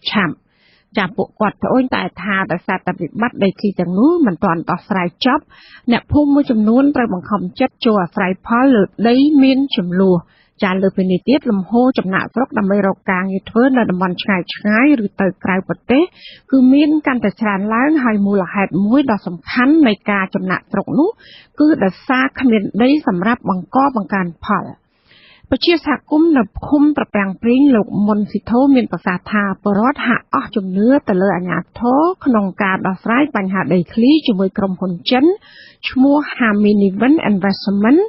និងវិបត្តិដីសហគមន៍មួយផ្នែកទៀតជាមួយនឹងបុគ្គលឯកជនដែលមានប្រាក់និងមានអំណាចព្រោះតែអស់ជំនឿចិត្តហ្នឹងបានប្រជាពលរដ្ឋដូចតែអស់ជំនឿចិត្តហ្នឹងគឺថាគេដោះស្រាយឲ្យអញ្ចឹងហ្នឹងប្រជាពលរដ្ឋយើងចេះតែនាំគ្នាបង្កបង្កើនផលលើដីនឹងបណ្ដោះអាសន្នទៅសម្រាប់មានការដោះស្រាយទាំងថ្ងៃមុខតែឥឡូវនេះថាប្រជាពលរដ្ឋយើងខ្វះខាតចេះតែបង្កបង្កើនផលនឹងដីនឹងទៅពលរដ្ឋនៅឃុំត្រពាំងព្រីងមានចំនួនជាង 3,500 គ្រួសារហើយភាគច្រើនពួកគាត់មានមុខរបរធ្វើស្រែចម្ការវិបត្តិដីសហគមន៍នៅឃុំមួយនេះគឺមានពីរផ្នែកធំមួយផ្នែកគឺពាក់ព័ន្ធដីព្រៃសហគមន៍ជាង10ដែលមានទំហំជាង 5,000 ហិកតាត្រូវបានអ្នកមានប្រាក់និងមានអំណាចរំលោភយកធ្វើជាកម្មសិទ្ធិផ្ទាល់ខ្លួនចាករណីនេះប្រជាសហគមន៍និងមន្ត្រីអង្គការក្រៅរដ្ឋាភិបាលធ្លាប់ដាក់ពាក្យប្តឹងបុគ្គលមួយចំនួនទៅតុលាការកាលពីឆ្នាំ2015ទៀតផងរួមមានបុគ្គលឈ្មោះជីវិនដែលមានងារជាឯកឧត្តមលោកឆាយជ្រាយមានងារជាអង្គការលោកផេងពេញគីបច្ចុប្បន្នជាអធិការរងស្រុកដំបែលោកលីភៀបជាមេបញ្ជាការសឹករងស្រុកដំបែជំវិញការខុបខិតគ្នាបំផ្លាញព្រៃសហគមន៍អស់រាប់ពាន់ហិកតាចាករណីនេះសហគមន៍ធ្លាប់បានដឹងថាអាចពាក់ព័ន្ធមនុស្សមួយចំនួនទៀតដូចជាអតីតអភិបាលស្រុកដំបែលោកឈឹងពិសិដ្ឋនិងអភិបាលស្រុកដំបែបច្ចុប្បន្នលោកនាតរាវុធព្រមទាំងមន្ត្រីជំនាញជាដើមដែលឡែកករណីវិបត្តិដីសហគមន៍មួយទៀតគឺពាក់ព័ន្ធបរដ្ឋនៅភូមិចំនួន3ក្នុងឃុំត្រពាំងព្រីងគឺភូមិជីត្រុនភូមិបោះស្នោនិងភូមិស្រែប្រាំងទៅលើទំហំដីជាង 1,000 ហិកតាជាមួយនឹងក្រុមហ៊ុនចិនឈ្មោះ Haminivan Investment ក្រុមហ៊ុនមួយនេះគឺជាក្រុមហ៊ុនមួយដែលបានទទួលដីវិនិយោគដាំដំណាំកសិកម្មតាមរយៈឲ្យអាជ្ញាធរមូលដ្ឋានដើរប្រមូលស្នាមមេដៃពីប្រជាពលរដ្ឋនិងផ្ដល់ប្រាក់ដល់ពួកគេមួយចំនួនជាថ្នូរថាបានលក់ដីឲ្យក្រុមហ៊ុនមួយនេះកាលពីឆ្នាំ2010จากការពិខែមេសាឆ្នាំ2016ប្រជាសហគមន៍ដែលមានចំនួនដីធ្លីនៅខេត្តត្បូងឃ្មុំនេះធ្លាប់បានយកញត្តិទៅដាក់នៅស្ថាប័នរដ្ឋាភិបាលនិងនៅក្រសួងរៀបចំដែនដីនគររូបនីយកម្មហើយនិងសំណង់ដើម្បីស្នើឲ្យស្ថាប័នទាំងពីរដោះស្រាយករណីនេះព្រមទាំងវិបត្តិដីធ្លីនៅសហគមន៍ផ្សេងៗទៀតក្រោយមកចំនួនដីធ្លីនៅសហគមន៍មួយចំនួនត្រូវបានដោះស្រាយដូចជានៅសហគមន៍ឃុំត្រមោងស្រុកមេមត់ដោយរបបក្រុងភ្នំពេញបានសម្រេចផ្ដល់ប្លង់កម្មសិទ្ធិដល់ប្រជាពលរដ្ឋជាង400គ្រួសារក៏ប៉ុន្តែនៅសេសសល់មួយចំនួនទៀតនៅទន្ទឹមនេះដែររបបលោកហ៊ុនសែនក៏បានប្រកាសកាត់ដីមានចំនួនរវាងក្រុមហ៊ុនម៉ែនសរុនជាមួយពលរដ្ឋជាច្រើនឃុំនៅក្នុងស្រុកមេមត់រួមមានឃុំច័ន្ទមូលឃុំទន្លូងឃុំជាំក្រវីនដើម្បីឲ្យទៅប្រជាសហគមន៍ក្នុងទម្រង់ជាដីសម្បទានសង្គមគិច្ចក៏ប៉ុន្តែមកដល់បច្ចុប្បន្នបរិវត្តទាំងនោះនៅមិនទាន់បានទទួលប្លង់កម្មសិទ្ធិស្របច្បាប់នៅឡើយដែលឡែកវិបត្តិដីព្រៃសហគមន៍នៅឃុំត្រពាំងព្រីងវិញប្រជាពលរដ្ឋអះអាងថាក្រៅតែពីឃើញមន្ត្រីជំនាញរបស់ក្រសួងហើយនិងអាជ្ញាធរខេត្តចុះវង្វេងកំណត់ក្បាលដីម្ដងឬក៏ពីរដងនោះក៏បានស្ងាត់សូន្យឈឹងទៅវិញបរិវត្តមួយរូបទៀតលោកសែមចំណានលើកឡើងថាភាពស្ងៀមស្ងាត់របស់អាជ្ញាធរជុំវិញបញ្ហាដីធ្លីទាំងនេះគឺមិនបានធ្វើឲ្យពួកគាត់ស្ងប់ចិត្តឡើយ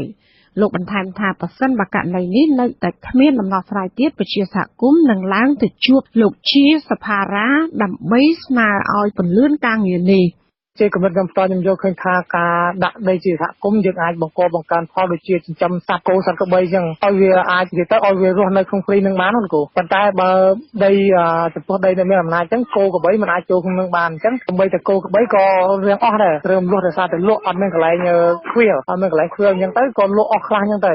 អាស៊ីសេរីមិនអាចតាក់ទងអភិបាលរងខេត្តត្បូងឃ្មុំទទួលបន្ទុកដីធ្លីលោកហាក់សុកមករាដើម្បីឆ្លើយតបការលើកឡើងរបស់ប្រជាសហគមន៍បានទេកាលពីថ្ងៃទី6ខែមីនាតែទោះជាយ៉ាងនេះក្តីកន្លងមកលោកធ្លាប់លើកឡើងថាបញ្ហាដីធ្លីទាំងនោះគឺអាជ្ញាធរខេត្តនិងថ្នាក់ជាតិកំពុងដោះស្រាយជាជំហាននិងធ្វើឲ្យស្របតាមនីតិវិធីលោកសែមចំណានមានជំនឿថាបើសិនបើវិបត្តិដីសហគមន៍របស់ពួកគាត់ត្រូវបានដោះស្រាយចប់ហើយបរិវត្តមានដីសម្រាប់បង្កបង្កើនផលត្រឹមត្រូវនោះគឺនឹងអាចកាត់បន្ថយការចំណាក់ស្រុកជាមិនខានសូមរដ្ឋាភិបាលនិងសម្ដេចហ្នឹងជួយពន្លឿននៃការដោះស្រាយដីធ្លីនឹងដើម្បីកាត់បន្ថយនៅប្រជាពលរដ្ឋចំណាក់ស្រុកដូចគ្នាដែរកាលណាដោះស្រាយបានប្រជាពលរដ្ឋមិនក៏មានការងារធ្វើក៏មានដីមានអីយើងធ្វើបង្កបង្កើនផលអញ្ចឹងប្រជាពលរដ្ឋកាត់បន្ថយចំណាក់ស្រុកច្រើនគូមន្ត្រីអង្គការសមាគមការពារសិទ្ធិមនុស្សអាត6ខេត្តត្បូងឃ្មុំលោកសេងហានក៏សម្គាល់ថានីតិវិធីរបស់អាជ្ញាធរក្នុងការដោះស្រាយបញ្ហាដីធ្លីទាំងនេះគឺមានភាពយឺតយ៉ាវចាដោយឡែកអ្នកមានប្រាក់និងអ្នកមានអំណាចនៅតែមានសិទ្ធិគ្រប់គ្រងដីសហគមន៍ធ្វើជាសម្បត្តិផ្ទាល់ខ្លួនបន្ថែមពីនេះករណីក្រុមហ៊ុនចិនដែលកំពុងគ្រប់គ្រងដីនៅឃុំត្រពាំងព្រីងជាង 1000 ហិកតានោះមកដល់បច្ចុប្បន្ននេះគឺគ្មាននរណាដឹងថាជាក្រុមហ៊ុនស្របច្បាប់ឬក៏ខុសច្បាប់តែដោះស្រាយបញ្ហាជូនប្រជាពលរដ្ឋទៅតាក់ទងនឹងចំនួនដីធ្លីជាមួយក្រុមហ៊ុនជាមួយអ្នកមានអំណាចធំដូចជាប្រិយសហគមន៍នៅតបែនៅអីហ្នឹងយើងដាក់ពាក្យបណ្ដឹងទៅអាយកាទៅតុលាការយូរហើយប៉ុន្តែចំណាត់ការហ្នឹងហាក់បីដូចជាមិនឃើញមានអីជាដងកម្ពុជានៅឡើយទេចាំមន្ត្រីសង្គមស៊ីវិលរូបនេះលើកឡើងថាតាមច្បាប់បរដ្ឋមានសិទ្ធិឡើងទៅជួបរដ្ឋមន្ត្រីក្រសួងរៀបចំដែនដីនគររូបនីយកម្មនិងសំណង់ឬក៏មន្ត្រីពាក់ព័ន្ធដើម្បីសួរនាំនិងតាមដានដំណើរការដោះស្រាយបញ្ហាប្រឈមរបស់ពួកគាត់ដែលបានដាក់ជូនទៅស្ថាប័នទាំងពីរនោះលោកយល់ថាប្រសិនបើវិបត្តិដីធ្លីទាំងនេះមិនអាចដោះស្រាយចប់ប្រជាពលរដ្ឋនឹងរងផលប៉ះពាល់ជាច្រើនរួមមានបាត់បង់មុខរបរនិងគ្មានប្រាក់ចំណូលផ្គត់ផ្គង់គ្រួសារបន្ថែមពីនេះការបោះបង់ចោលការសិក្សានិងការចំណាក់ស្រុកនឹងមានកាន់តែច្រើននាងខ្ញុំម៉ៅសុធានីអាស៊ីសេរីពីរដ្ឋធានី Washington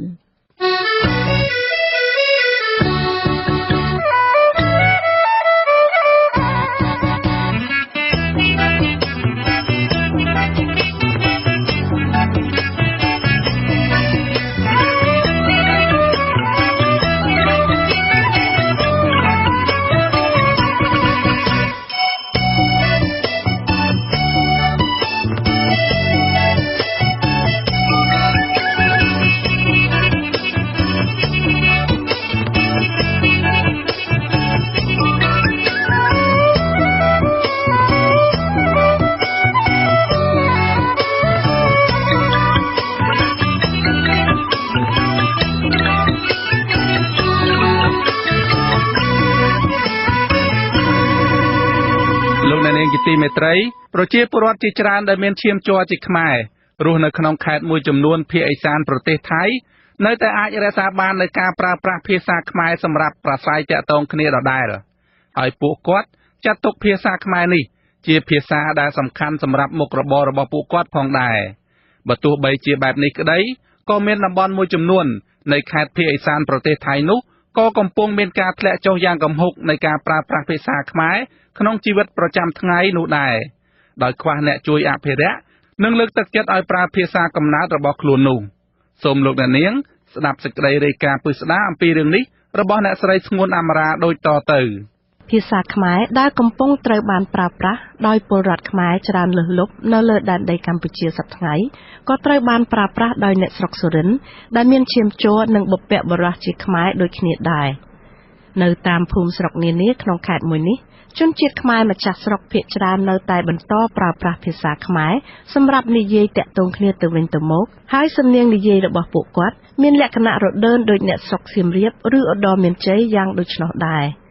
អ្នកស្រុកសុរិន្ទដែលនិយាយភាសាខ្មែរបានយ៉ាងស្ទាត់ជំនាញនោះភាគច្រើនគឺជាមនុស្សវ័យចំណាស់ដោយសារតែពួកគាត់ទម្លាប់និយាយភាសាខ្មែរតាំងតែពីដើមមកលោកស្រីវិល័យរៀងងឿនអាយុ72ឆ្នាំគឺជាខ្មែរម្ចាស់ស្រុកម្នាក់ដែលរស់នៅភូមិឈូកស្រុកខ្វាវសុរិន្ទខេត្តសុរិន្ទលោកស្រីថ្លែងថាលោកស្រីចេះនិយាយភាសាខ្មែរពីព្រោះឪពុកម្ដាយរបស់លោកស្រីមានឈាមជ័រជាខ្មែរហើយនិយាយតែភាសាខ្មែររាល់ថ្ងៃជាមួយកូនក៏ប៉ុន្តែលោកស្រីអះអាងថាក្មេងៗចំនួនក្រោយនៅស្រុកភូមិរបស់លោកស្រីមិនសូវចេះនិយាយខ្មែរដូចពីមុនទៀតនោះទេចេះពីតាពីយាយតែរឿងគ្នាហើយគាត់មកក៏មេអូនឹមយាយខ្មែរលើយតែសងៃក្មេងជាទឿនសម័យហើយពីយាយស៊ីមពីដើមមិនភុំអ៊ំភុំអុយលេខមកក៏ទូយាយខ្មែរលើយសងៃហើយក៏តាក់ទៅទូប៉ានឹងប៉ាសងក៏មេអូគីកើបយាយស៊ីមគឺមានតាស៊ីមការធ្លាក់ចុះនៃការប្រើប្រាស់ភាសាខ្មែរសម្រាប់ជីវភាពប្រចាំថ្ងៃនៅដែនដីភាគឦសានប្រទេសថៃបច្ចុប្បន្ននេះត្រូវបានអ្នកជំនាញអះអាងថាបណ្ដាលមកពីការមិនឲ្យតម្លៃភាសាខ្មែរការធ្វើចំណាកស្រុកនិងការហាមឃាត់មិនឲ្យនិយាយនិងរៀនភាសាខ្មែរពីសំណាក់អាជ្ញាធរនៃកាលពីសម័យមុនអ្នកស្រាវជ្រាវផ្នែកវប្បធម៌និងអរិយធម៌ខ្មែរក្នុងខេត្តសុរិន្ទលោកជ័យមង្គលថ្លែងថាកាលពីមុនភាសាខ្មែរត្រូវបានប្រើប្រាស់យ៉ាងទូលំទូលាយនៅតាមខេត្តជាប់ព្រំដែនកម្ពុជាថៃចាប់តាំងពីខេត្តឧបលរាជធានីរហូតដល់ខេត្តត្រាតក៏ប៉ុន្តែបច្ចុប្បន្ននេះថយចុះមកនៅត្រឹមតាមសហគមន៍មួយចំនួនក្នុងខេត្តទាំងនោះប៉ុណ្ណោះហើយខេត្តដែលនៅប្រើប្រាស់ភាសាខ្មែរច្រើនជាងគេគឺខេត្តសុរិន្ទបុរីរាមនិងស៊ីសកេតលោកអះអាងថាការធ្លាក់ចុះនៃការប្រើភាសាខ្មែរនេះគឺដោយសារតែឪពុកម្ដាយមិនសូវបង្ហាត់និងខ្លះទៀតមិននិយាយភាសាខ្មែរជាមួយកូនចៅតែម្ដងសម័យនេះគេគិតថាភាសាខ្មែរវាភាសាមនុស្សពិបាកយ៉ាក្រភាសាកម្មករថោកទាបអញ្ចឹងមកគេមិនចង់និយាយអីប៉ុន្តែខ្ញុំគិតថាគិតខុសហើយវាអាចមកពីកម្រិតអភិវឌ្ឍថៃនិងខ្មែរនៅថៃមានកម្រិតអភិវឌ្ឍនោះវាខ្ពស់ជាងខ្មែរដូច្នេះខ្មែរកម្រិតវាទាបជាងថៃហើយបញ្ហាស្រុកខ្មែរឆ្លោះប្រកែកគ្នាសមុខស្មាញស្អីទៅធ្វើឲ្យមានបងប្អូនខ្មែរត្រូវតែចំណាកស្រុកមករកការងារធ្វើនៅថៃញ៉េវាធ្វើឲ្យអ្នកស្រីហ្នឹងគាត់គេថាអញចង់ធ្វើខ្មែរដែរទីពីរឲ្យមកពីការសិក្សាអប់រំនៅក្នុងសាលារៀនមិនថាត្រូវឲ្យតម្លៃវប្បធម៌នៅក្នុងតំបន់នៃឲ្យប៉ុន្មានទេលោកអះអាងទៀតថាកាលពីប្រមាណទសវត្សរ៍មុននោះភាសាខ្មែរត្រូវបានអាជ្ញាធរថៃចេញបំរាមមិនឲ្យមានការសិក្សារៀនសូត្រនិងប្រើប្រាស់ទៀតផងដែលនេះជាបច្ច័យដ៏អាក្រក់ធ្វើឲ្យអ្នកស្រុកដែលមានឈាមជ័រជាខ្មែរភាគច្រើនលែងសូវចេះនិយាយខ្មែរដូចពីមុនទៀតហើយក៏លែងនឹកនាចង់រៀនឬចង់និយាយខ្មែរទៀតដែរលោកបន្តថាក្មេងៗចំនួនក្រោយចាប់អារម្មណ៍នឹងការរៀនភាសាអង់គ្លេសចិនកូរ៉េឬភាសាជប៉ុនទៅវិញមានការគោរពសិទ្ធិជាជនច្រើនជាងមុនប៉ុន្តែដល់ពេលដែលវាត្រូវគេហាមគេឲ្យខ្វល់ឡើងយូរហើយវាក៏ជឿនិយាយហើយតែមកដល់រហូតមកដល់សម័យហ្នឹងថាចូលអារៀនចង់ឲ្យប្រជាជនចេះខ្មែរវាហោះពេលទេព្រោះអាមកទៅທາງវាមិនមានហើយសម័យក្មេងកើតមកហ្នឹងវាចេះថៃអត់ញឹមយល់ណាជាប្រជាជនថៃត្រូវចេះថៃប៉ុន្តែភាសាវាមិនបានមានតែភាសាថៃអី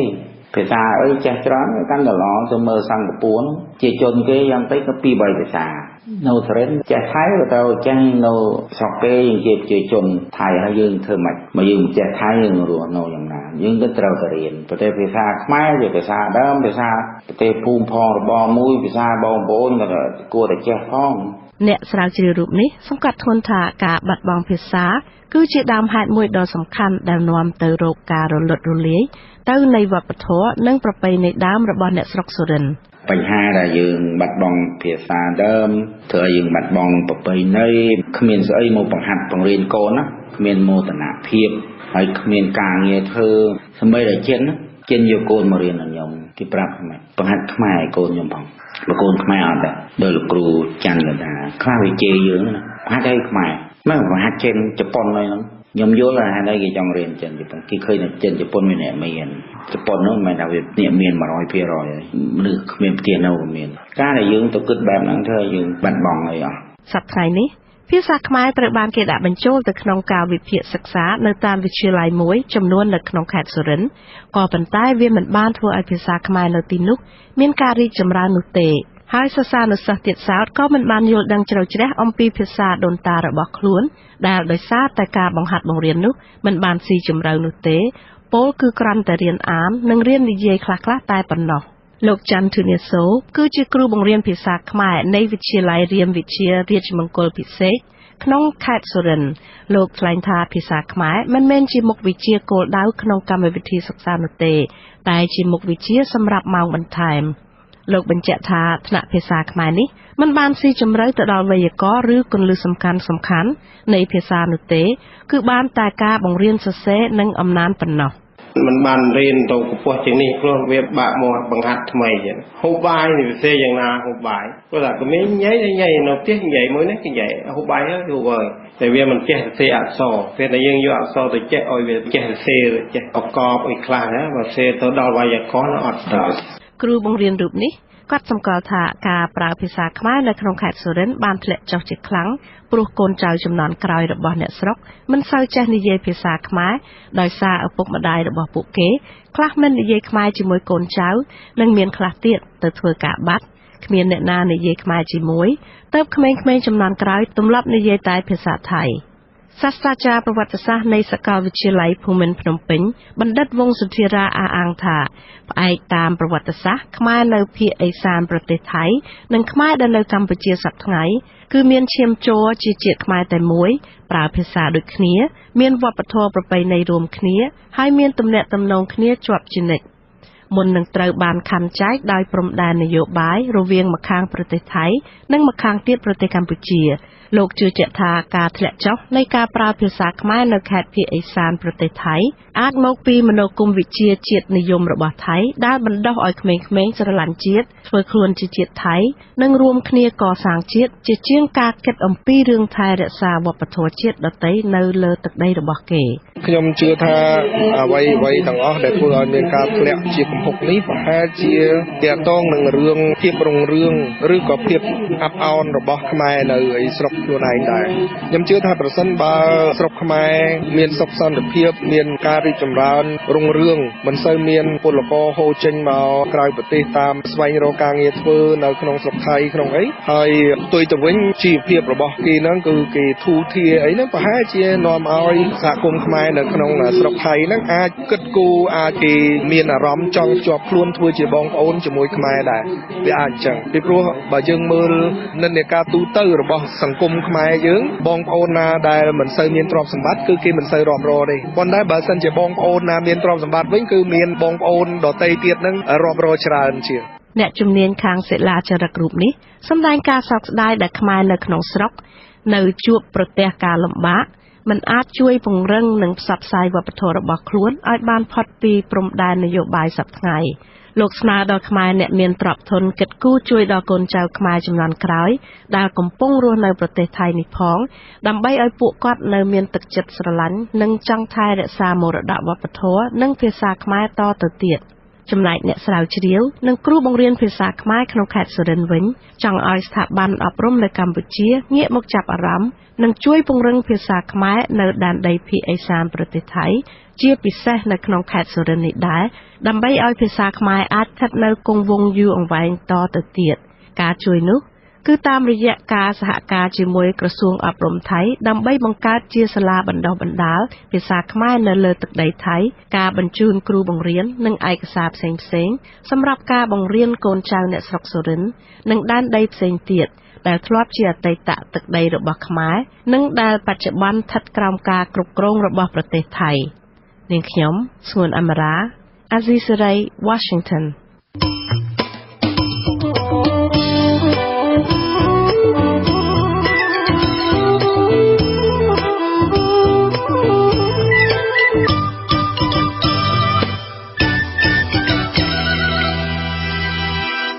បាទជាបន្តទៅទៀតនេះខ្ញុំបាទហេងសកលសូមជូនព័ត៌មានបញ្ចប់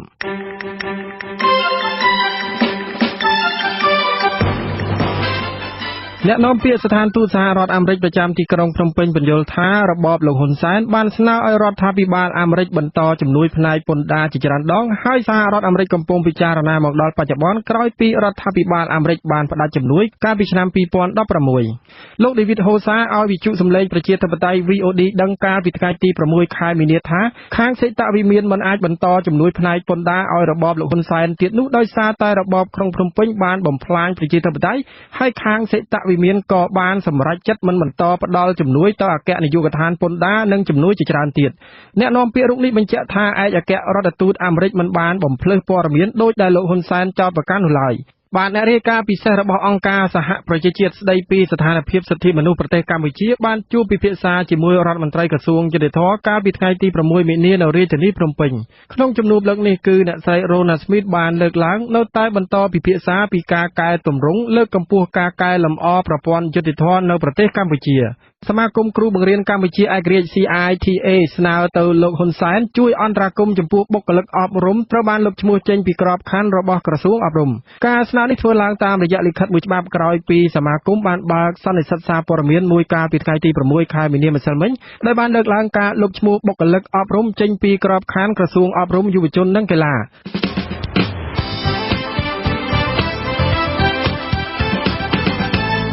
លោកអ្នកនាងកញ្ញាអ្នកស្ដាប់ជាទីមេត្រីកម្មវិធីផ្សាយរយៈពេល1ម៉ោងនៃវិទ្យុអាស៊ីសេរីជាភាសាខ្មែរនៅពេលនេះចប់តែប៉ុណ្ណេះយើងខ្ញុំសូមជូនពរដល់លោកអ្នកនាងព្រមទាំងក្រុមគ្រួសារទាំងអស់ឲ្យជួបប្រកបតែនឹងសេចក្តីសុខចម្រើនរុងរឿងកុំបីឃ្លៀងឃ្លាតឡើយខ្ញុំបាទវ៉ែនសុមេតខ្ញុំបាទហេងសកលព្រមទាំងក្រុមការងារទាំងអស់នៃវិទ្យុអាស៊ីសេរីសូមអរគុណនិងសូមជម្រាបលាបាទសូមជម្រាបលា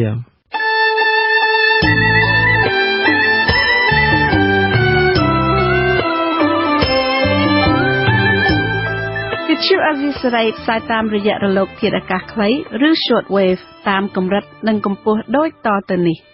ពេលព្រឹកចាប់ពីម៉ោង 5 កន្លះដល់ម៉ោង 6 កន្លះតាមរយៈរលកធាតុអាកាសខ្លី 11850 kHz ស្មើនឹងកម្ពស់ 25m និង 9325 kHz ស្មើនឹងកម្ពស់ 32m ពេលយប់ចាប់ពីម៉ោង 7 កន្លះដល់ម៉ោង 8 កន្លះតាមរយៈរលកធាតុអាកាសខ្លី9325 kHz ស្មើនឹងកម្ពស់ 32m និង 11750 kHz ស្មើនឹងកម្ពស់ 26m លោកអ្នកនាងក៏អាចស្ដាប់ការផ្សាយផ្ទាល់តាមប្រព័ន្ធអ៊ីនធឺណិតដោយចូលទៅកាន់គេហទំព័រ www.rfa.org/ ខ្មែរក្រៅពីនេះលោកអ្នកនាងក៏អាចអាននិងទស្សនាព័ត៌មានវិទ្យុអាស៊ីសេរីលើទូរស័ព្ទដៃរបស់លោកអ្នកផ្ទាល់សូមលោកអ្នកនាងចូលទៅកាន់បណ្ដាញសង្គម Facebook ដែលមានអាសយដ្ឋាន www.facebook.com/rfa-cambodia និង YouTube www.youtube.com/rfa-khmer-video សូមលោកអ្នកនាងចុច like និងចុច Subscribe ដើម្បីបានទទួលព័ត៌មានថ្មីទាន់ហេតុការណ៍និងទស្សនាវីដេអូផ្សេងៗទៀតបានគ្រប់ពេលវេលា